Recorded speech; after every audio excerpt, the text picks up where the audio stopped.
তো বন্ধুরা, আজকে সবার সামনে আসা সত্যি একটা অনেক বড় সমস্যা নিয়ে অনেকের কাছে অনেক সাহায্যের জন্যই আজকে এই ভিডিওটা করা। তো যে বোনটিকে দেখতে পাচ্ছ, এই বোনটির ক্যান্সার রোগ ধরা পড়েছে। তো এই বোনটির ফ্যামিলি মেম্বার বিয়ে হয়ে গেছে, শ্বশুরবাড়ি এবং বাপের বাড়ি দুই ফ্যামিলি অনেক চেষ্টা করেছে ট্রিটমেন্ট করার, কিন্তু আর্থিক অবস্থার দিক থেকে এখন সবাই ভেঙে পড়েছে। আর কারোর কাছে আর কি সেই পরিস্থিতি নেই যে আরও বেশি ট্রিটমেন্ট করবে।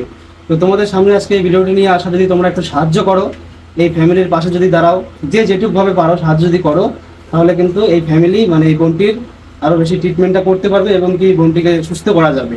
ইনি হচ্ছে এই বোনটির শ্বশুর মশাই। তো ইনি বলবে কি ঘটনা ঘটছে আর কি। বলো।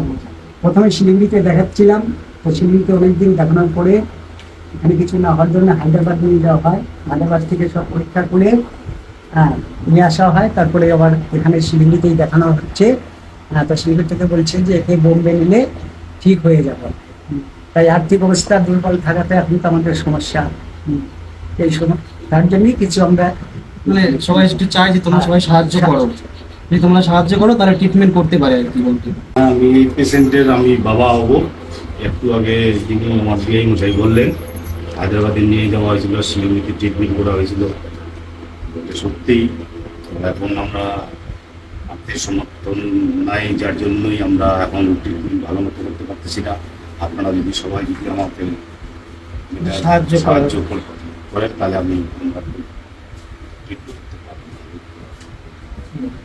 আমার ক্যান্সার হয়েছে, আমি সুস্থ হচ্ছি, সাহায্য করো। এটা আমার বৌদি হবে, এটা বৌদির মেয়ে, এটা আমার ভাস্তি হবে। তো প্রথমে আমরা চোপড়াতে ডক্টর দেখাই, ডক্টর প্রথমা দিকে।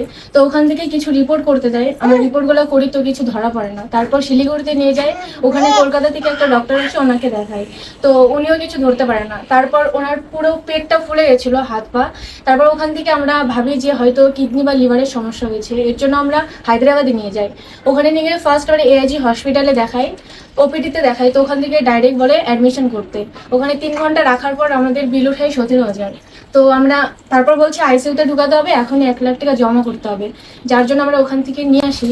তো ওখানকার সিকিউরিটি গার্ডগুলো আমাদেরকে বলে যে তোমরা এখানে থাকতে পারবে না এত টাকা দিয়ে, তো তোমরা একটা ভালো একটা হসপিটালে ভর্তি করো।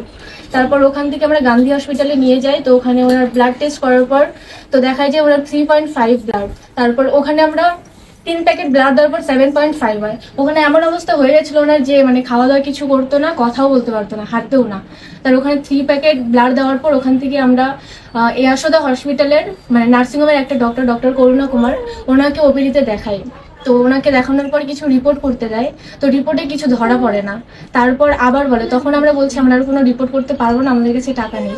তখন উনি বলে যে তো আমি লাস্টবার আরেকটা বলছি, এই রিপোর্টটা করো, যদি এটাতে না ধরা পড়ে তাহলে তোমরা নিয়ে যাও, যেহেতু তোমরা এত দূর থেকে এসেছো। তারপর আমরা আরেকটা রিপোর্ট করতে দিই। তো ওখানে আমরা অনেক রিকোয়েস্ট করি যে আমাদের মানে অত টাকা পয়সা নেই। তো আমরা আলোচনা করে আমাদেরকে 50% ডিসকাউন্ট করে দেয়। তারা ওখানে 50-60 হাজার টাকার ওই যশোদা হসপিটালে আমরা মানে রিপোর্ট করি। তারপর রিপোর্ট করি, ফার্স্ট রিপোর্টে ধরা পড়ে যায়। তো আরও যে বাকি রিপোর্টগুলো ছিল ওগুলো হোল্ড করে দিয়েছিল। তারপর রিপোর্ট ধরা পড়ার পর তো ওখানকার ডক্টর বলে যে তোমরা বাড়িতে নিয়ে যাও, এখানে তো নার্সিং হোম, তোমরা বাড়িতে নিয়ে একটা ভালো হসপিটালে ভর্তি করো। এই ব্লাড ক্যান্সারটা মানে 10 জনের মধ্যে 7 জনই সুস্থ হয়ে যায়। তারপরে শিলিগুড়িতে ডক্টর দেখায়, ডক্টর গুঞ্জন প্রসাদকে।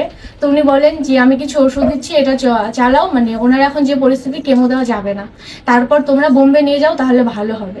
যার জন্য আমরা ওখানে 1 মাস পার হয়ে গেল ডক্টর দেখাচ্ছি। তো ওষুধ খাওয়ার পর ওনার ব্রেনের সমস্যা হয়ে যায়। তারপর নির্মল বেড়াকে দেখানোর পর এখন একটু সুস্থ হয়। তো আমরা ভেবেছি তোমরা যদি সবাই মিলে আমাদেরকে সাহায্য করো তাহলে ওনাকে একটা ভালো কোথাও নিয়ে যেতে পারি এবং ওনাকে সুস্থ করে তুলতে পারি। তোমাদের সাহায্যের খুবই দরকার, যদি তোমরা সবাই একটু সাহায্য করো, যে যতটা পারো। ফোনপে নাম্বার, ব্যাংকিং যা আছে সব ডিটেলস আমরা দিয়ে দিচ্ছি, তোমরা দেখতে পারবে। আর এই যে বাচ্চারা দেখছো, এত সুন্দর একটা বাচ্চা, কিন্তু ওর মা কিন্তু বাচ্চারা দেখাশোনা করে রাখতে পারে না, এতটাই খারাপ পরিস্থিতি। তো সবারই একটা মানে কি বলবো, আর খুব খারাপ লাগতেছে অবস্থাটা দেখে। তো এই জন্য আমরা এসেছি সাহায্যের হাত বাড়িয়ে দেওয়ার জন্য। আমরা আমাদের তরফ থেকে যা করছি, তোমাদেরও সাহায্যের অনেক দরকার। আমরা একাই মানে সব সম্ভব না, তোমাদের সাহায্য অনেক দরকার।